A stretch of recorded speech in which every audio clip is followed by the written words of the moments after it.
Hello, hello, hello. We'll give everybody a little bit to get on here.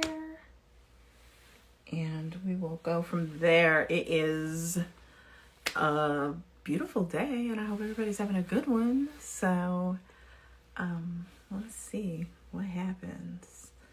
You never know. Some days there's a lot of people, and some days there's not. But either way, I keep going, you know? So go ahead and get hydrated and see who joins us. Get the steamer going.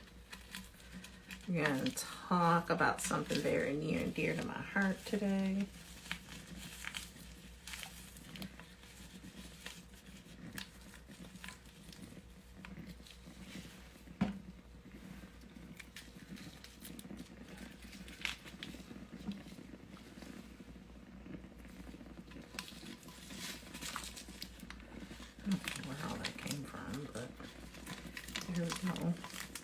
Get hydrated. Hydrated is the key to so much. We want to be hydrated. We got the steamer going.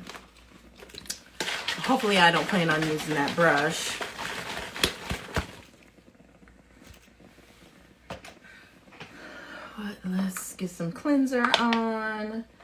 And I've got a question for you. So tell me if you struggle with accountability, right? If you struggle with accountability, if you lead and manage others and you struggle holding other people accountable, because I'm going to be honest with you, you cannot hold other people accountable until you first hold yourself accountable. If you don't have any self-accountability, it's going to be really hard to inspire other people to hold themselves accountable when you don't even hold yourself accountable. So that's why being personally accountable is super important to me, because before I led, I've always been a leader in jobs. Like even in high school, I was a crew trainer at the McDonald's that I worked at. I've always had some sort of leadership or management position, because I guess I'm just kind of like naturally someone people follow and listen to, and I've always had a strong voice, and people tend to listen or don't listen. It doesn't really matter to me, but I've always been able to communicate pretty well, so I've always been a leader. But as a single mom, it was really important to hold myself accountable in order to even think about holding teenage daughters, preteen daughters accountable, because they will call you on your stuff. They will call you on your stuff, and they will call you on your stuff quickly. So it's really important to be accountable if you plan on leading anyone. And the first person you're going to lead is you. You're going to lead yourself first. You hear me? You're going to lead yourself first.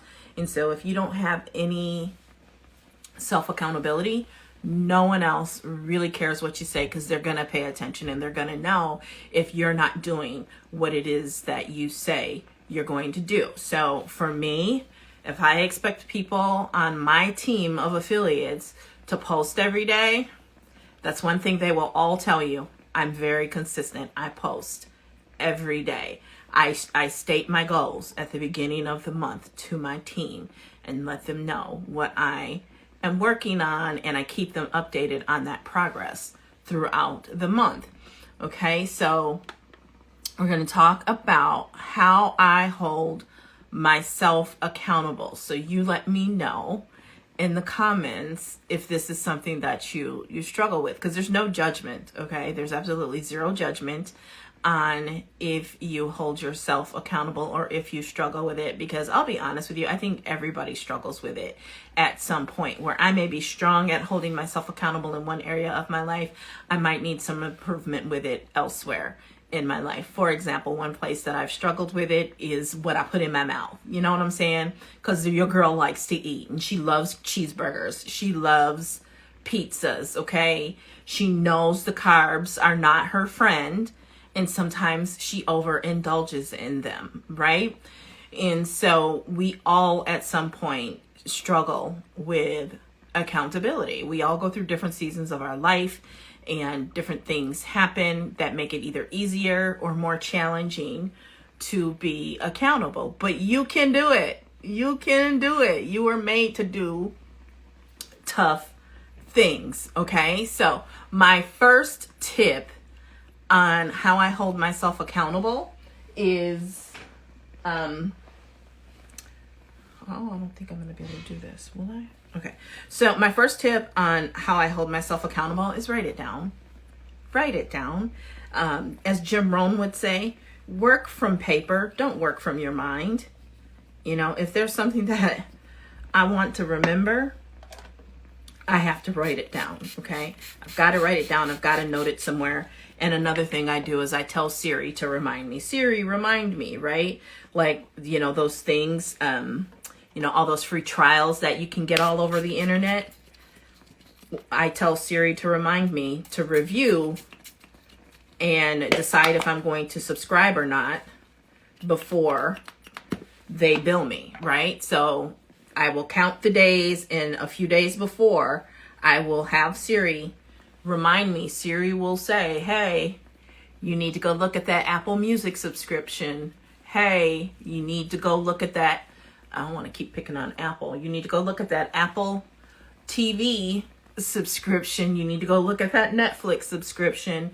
You need to go look at whatever it is so that I am accountable, because I've worked in retail. I've worked management, leading teams of customer service, dealing with y'all who sign up for subscriptions. You don't manage it. And then you call in looking for a refund with a sob story and an excuse when it really is ultimately your responsibility. And maybe we need to back up. Maybe we should back up and actually define what accountability, what it means to be accountable, okay? And in simple terms, it's simply doing what you say you're going to do, right? And what do they say? Motivation is doing what you said you committed to doing when no one else is looking, when the feeling has passed. Okay. And so that's truly what accountability means. Did you do what you say you're going to do? Okay. And how do you hold yourself accountable? Now, there was a time in my career where I thought that meant punishment. You know, I remember one of the better managers that I had was like, how do you need to hold them accountable. And I was like, okay. So I messaged them and said, you said you were going to do this and you didn't. And I copied the boss and his boss. And he's like, yeah, that's not really what I meant. I was like, well, I don't know. What do you mean? And it's just like reminding them of what they committed to and checking their progress and, guiding and coaching them to get back on track. And I'm like, oh, okay, I can do that. But I thought, based on my background and the way I grew up, there were consequences if you didn't do what you said you were going to do. Raise your hand in the comments and let me know if you too grew up like that, where if you were supposed to do something and you didn't do it, there were consequences, right? So here I am, this young manager, and I'm like, well, I mean, it's not like I can whoop them. I'm not their mama. What am I supposed to do? Fire them? Like, I can't fire somebody every time they say they're going to do something and they don't. But there was this whole process that I then learned. Okay, so that's accountability. And my first accountability tip is to work from paper, not your mind. Write it down. If your mind is anything like mine, I'm really discovering at almost 50 that I probably have had ADHD of some sort my entire life, but went undiagnosed because I learned how to cope at a very early age and to just tune everything out and really be focused on what I needed to focus on.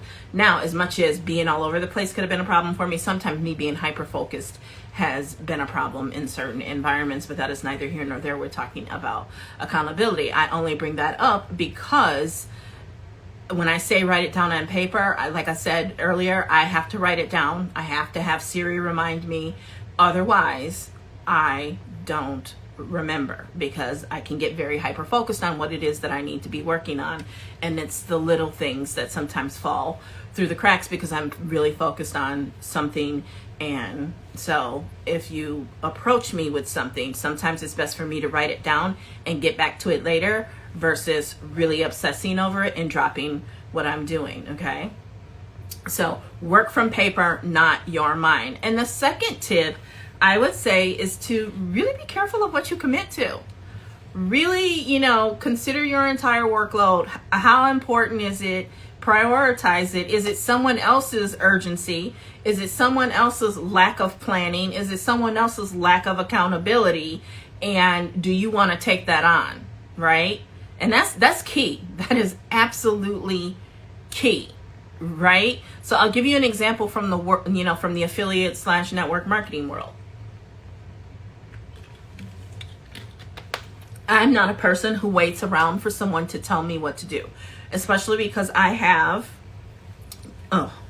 over 30 years of sales, marketing, and leadership experience. So I do not have to sit around and wait for a company or someone else to tell me what to do. In fact, I have a whole content calendar blueprint that I have been working off of for more than 5 years, like 7 some years. I know what to post and when, I know the seasonality and all that. So I have a plan that I work from.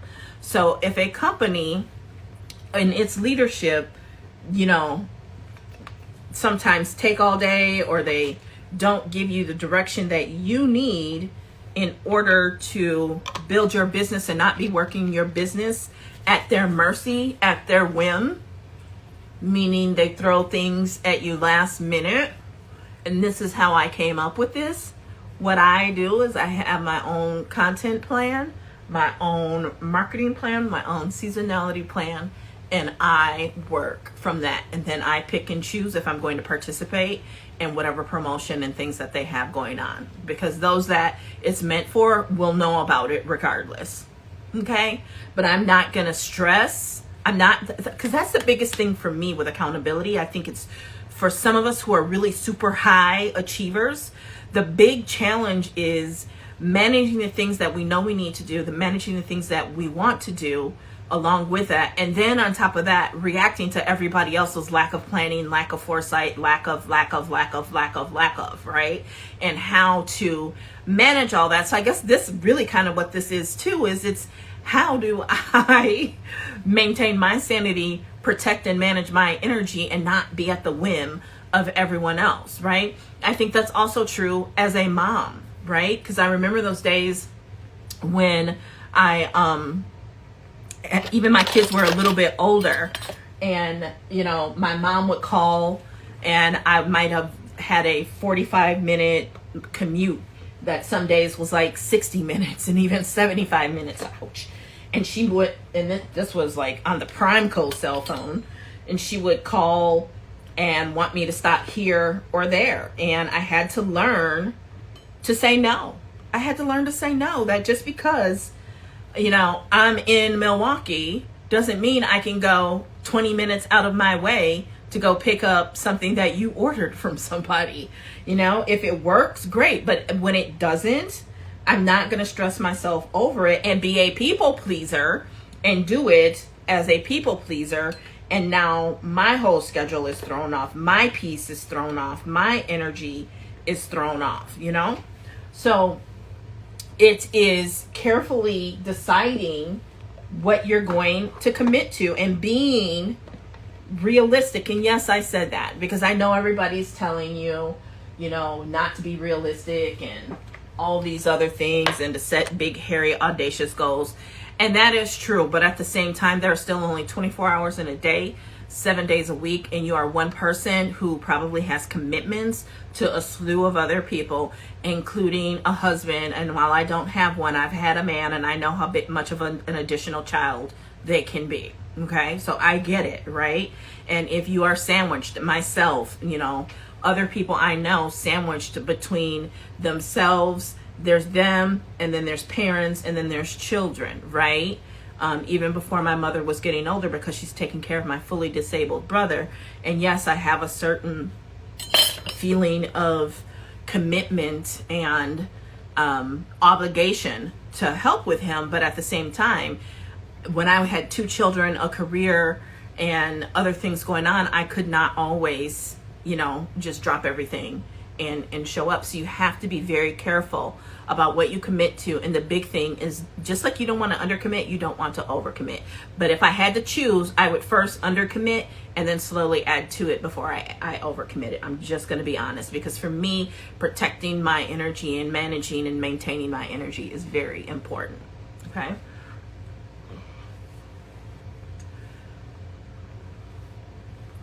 Get that exfoliator.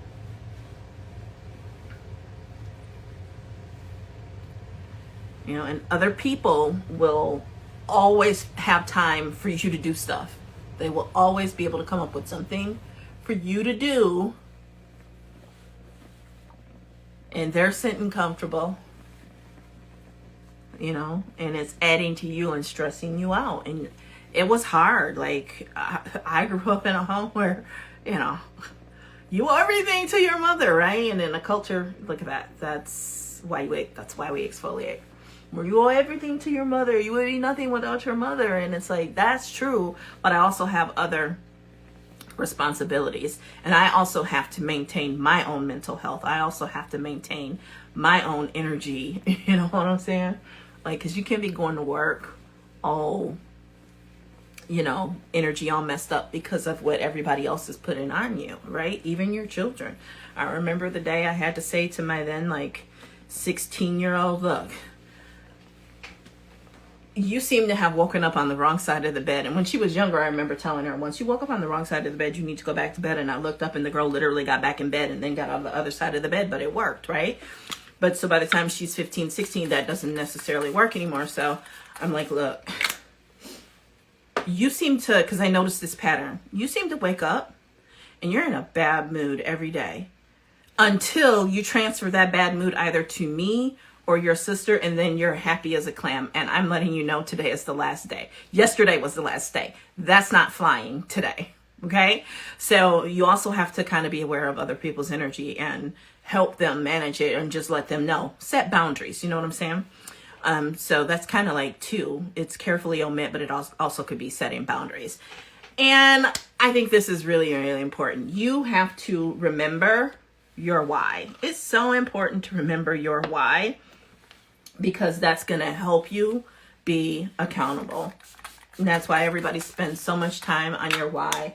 I believe in having a mission statement, a vision statement. And sometimes it means, you know, take a little time out and get back in touch with your why. You know, do some journaling, do some meditating, watch some YouTubes. One of my favorite things from corporate America was keeping a happy folder to remind me of how good I was at what I did. And in that happy folder would be like testimonials, you know, nice things that vendors might have said about me, you know, different situations that I'd resolve. Having that happy folder to go to get you back in touch with the mission, get you back in touch with your why is super, super important, because it's going to help you to prioritize and focus. It's going to help you to take action and not sit and be paralyzed. Okay. So what do I mean by be paralyzed? I mean, sometimes we get frustrated. Did I say frustrated? Frustrated, and or overwhelmed. And what I have learned, and this is going to take us back to point number one, when you feel overwhelmed, it just means you need to get it. It's in your mind. You need to get it. Clear your mind. And how you clear your mind is you do what I call a brain dump. You just dump everything that's in your brain that you have to do. And then you figure out what can wait. Just do that brain dump and prioritize after you've done your why, and go back to, after you've reviewed and reconnected with your why, do that brain dump and then prioritize based on your why. What is important versus what is urgent? Because there's a difference, right? There are things that are important but are not urgent. Take care of those urgent things. Take care of the urgent things. And the big thing is give yourself some grace. Know that it doesn't all have to be done today. Because some of us, we have those personalities where we want it all done right now. I just want it done. I want it out of the way, right? So remember your why and cut the noise. Again, other people and their BS, other people and their lack of planning, other people and their whatever can get in your way. And part of Not being a people pleaser is having those boundaries. You've got to have those boundaries. Do I want to do a mask? I think we do need to do a mask. So I will be right back. Right back.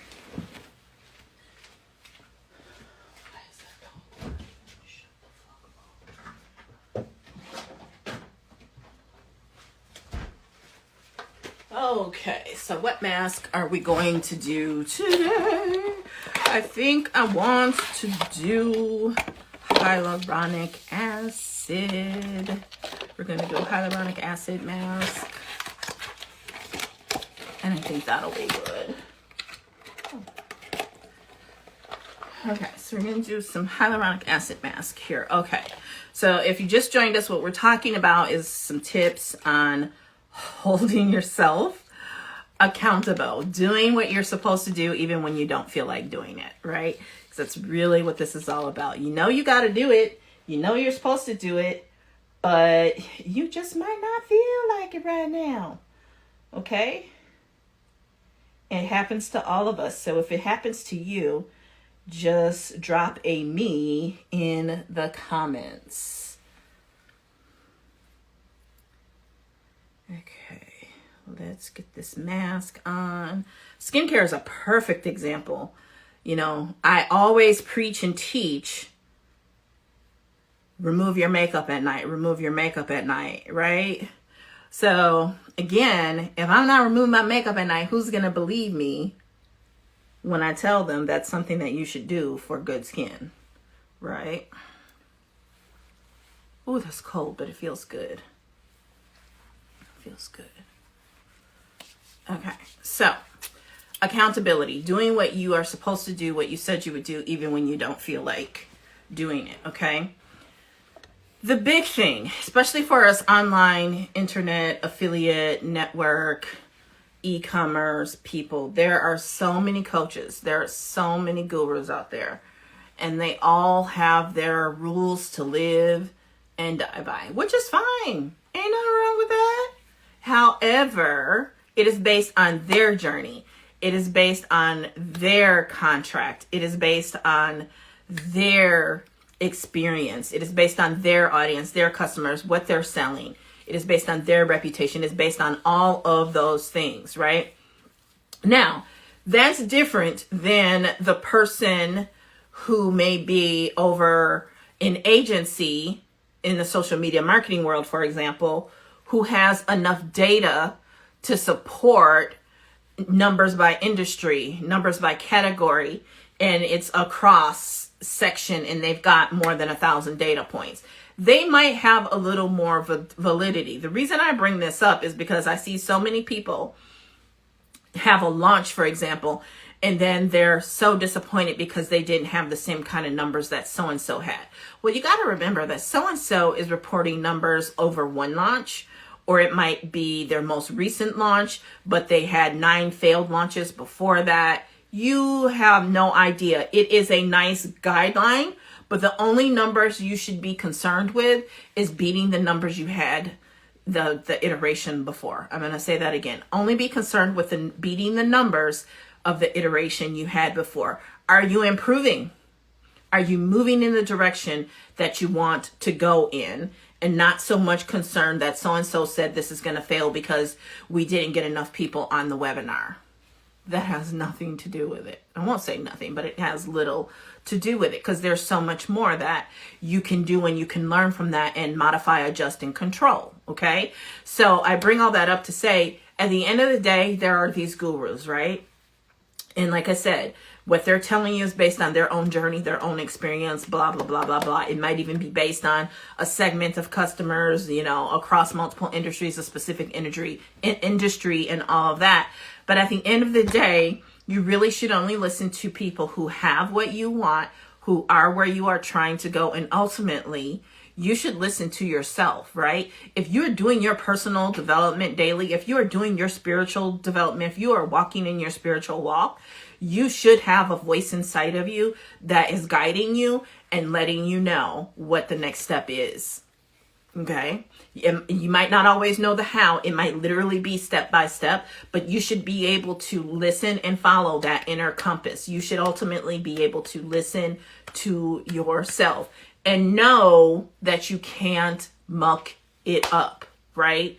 The most important thing is to do something. Do something, right? The worst thing you can do is just sit still and do nothing, right? But you have to listen to yourself. Again, that's that boundary setting when people are trying to bombard you with their agenda, because it's really always about their agenda and what they think you should do. You have to know what to do. And the best way to do that is that quiet time, that sitting, that meditating, that journaling, to figure out what it is that you should be doing. What is the most important thing for you to be doing right now? What is the most, again, that whole urgent versus important, but your priorities and your mission. If you look back at why you're doing it, based on that, what should you be doing right now in this moment to move everything forward? Because that's what it's all about at the end of the day. Are you moving forward? Are you moving towards your goal or away from it? Are you moving away from pain or toward it? And sometimes moving toward pain is not a bad thing because we need to get out of our comfort zone. But I digress, and you know what I'm saying, right? Okay, so that's number 5. Listen to yourself and then listen to the right people. The right people have what you have. They are where you want to be, right? They exhibit certain characteristics. But again, those people are merely a guide. At the end of the day, so I'm going to take a little tangent on accountability, because part of the reason these people are always, well, the guru said is because they don't want to be accountable. There are a lot of people are out here looking for a guru. This is good. A lot of people are out here looking for a guru so they have someone to blame when things don't go right. They're looking to give someone else the blame, right? Instead of taking accountability. Accountability is, I thought this was the right direction to go in. I went in this direction. While it might not have been the right direction, this is what I've learned and this is how I'm going to apply it. Can I get an amen? That's accountability. At the end of the day, in a perfect dream scenario, that's what accountability looks like, right? But when you're fearful, when you're working from a place of fear, when you're working from a place of blame, when you're working from a scarcity mindset, you are looking to latch on to someone else to be able to blame them when things don't go right. When the accountable person, the aligned person says, okay, what should I do? They might pray, whatever it is you believe spiritually. What is the next move? What should I be working on? How do I get all of this accomplished, right? And then they listen to themselves, knowing that they cannot fail, okay? They cannot fail. And the reason they cannot fail is because either they learn or they grow. And sometimes both, right? They either learn or they grow. And that's really what it's all about. So listening to the right people, meaning they're in alignment with where you're going, meaning that their message and their actions are in alignment, and having them for inspiration, for guidance, for mentoring, but you are not going to pass accountability onto them for whether things go right or wrong, right? One of the big things is, I'll give you an example from me as a leader, right? If my business isn't where it wants to be, I cannot blame my team. The only person I can blame for that is me. Because did I keep recruiting? Am I recruiting enough people? Am I bringing in enough people, right? If my sales aren't where I want them to be, then that's on me. If the team volume isn't where I want it to be, that too is on me, because did I add enough people to make the team volume grow? Okay? So again, listening to the right people. And number 6 is probably the most important, and that's to take action right now. You've already heard me say that, right? You've got to be taking action. Take some sort of action. Hopefully it's inspired action. Hopefully it's action that is the right action, but there really is no wrong action. The only wrong action is no action. The right action is to take some sort of action, and then don't sit and hope and pray. You're constantly modifying, adjusting and controlling and then making moves from there, right? So this is also kind of a lesson in learning how to trust yourself, okay? And number 7 is self-awareness. I know and I can feel when I'm not doing what I'm supposed to be doing, when I'm not doing what I said I was going to do, right?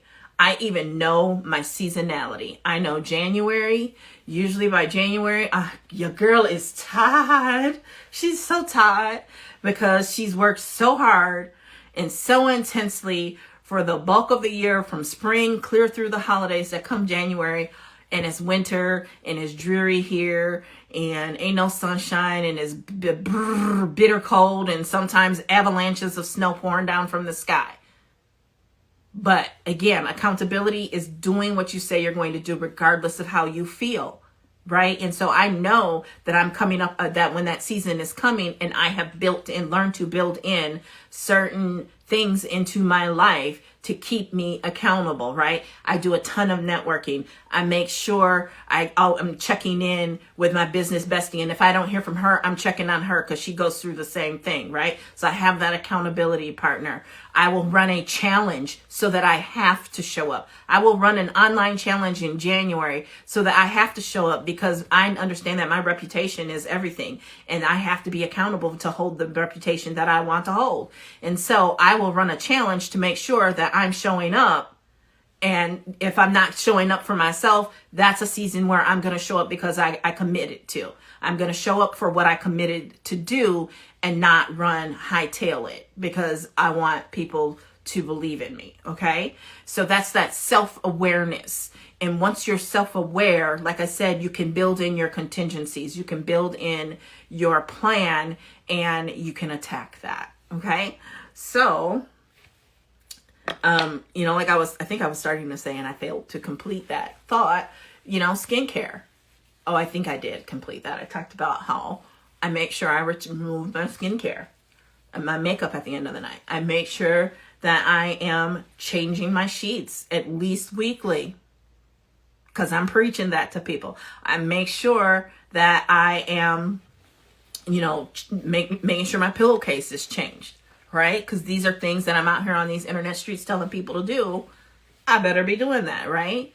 That's like if I showed up trying to sell skincare anywhere, online or offline, and my skin is jacked up, not because sometimes people have different skin conditions, but because I'm just literally not doing the things that, help maintain a healthy skin and glow. That's crazy, right? That's super duper crazy. That's what you call misalignment. You are not in alignment, right? And oftentimes when we are not accountable, when we are feeling frustrated, when we are feeling overwhelmed, it's because we are not in alignment with our why, with our mission, with our vision, and we have the wrong priorities because we've let someone else come in and tell us what our priorities should be. And I don't know about you, but I do not work really well in that situation. I don't like it. I don't like it. I don't like it. I don't like it. I don't like it at all. Because freedom, my freedom is very, very important to me. And that's not just freedom physically. That is freedom emotionally. That is my freedom, my creative freedom. That is all the freedoms, right? And so, now that through journaling and meditation and all of that, I've learned that, okay, I'm feeling a little frustrated. What does that mean? Let's sit down and let's journal and see what's going on here. Now I can figure that out because you know what? We are all still healing. We are all still dealing with traumas from our grade school and kindergarten. We're dealing with traumas from the last 5 failed relationships, and we're battling that stuff all day, every day. And sometimes you just got to take that time out. And you got to meditate, you got to journal, you got to get it out on paper. If you learned nothing from this, work from paper, not your mind. Okay, so we got the eye cream on, and now we're going to go into some moisturizer. And we will be just about done. I forgot to put some toner on. But the good thing about the skincare is the toner is more for brightening, clarifying, and detoxing than it is to balance the skin, because the cleanser does not strip your skin of the oils. So true, says my girl Chris from Atlanta. Hey girl, hey, hey, hey, hey, hey. So, ooh, gotta get them brows touched up. I was supposed to go and do my pedi today, but it is still dreary, but looking like it was gonna rain. So I decided to reschedule that.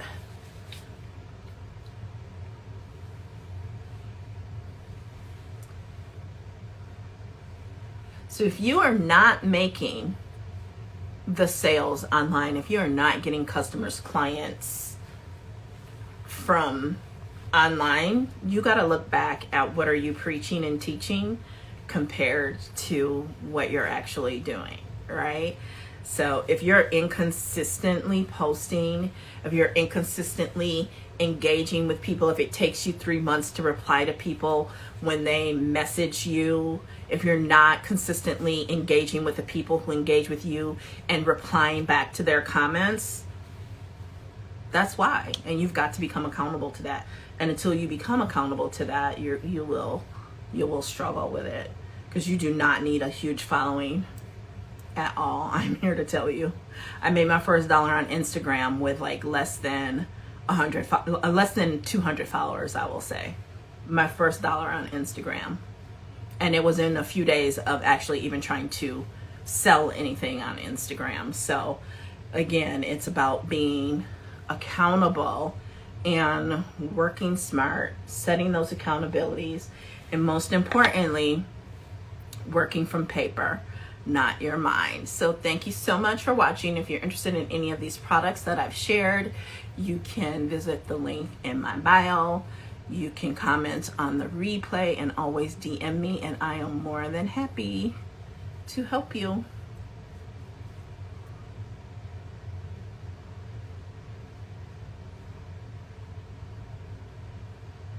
Just a little bit of massage. We always want to move things upward and outward. Pat it all in. And my face feels nice and clean. It's glowing and soft and smooth. And I thank you so much for watching, and I will see you on the next live. Bye.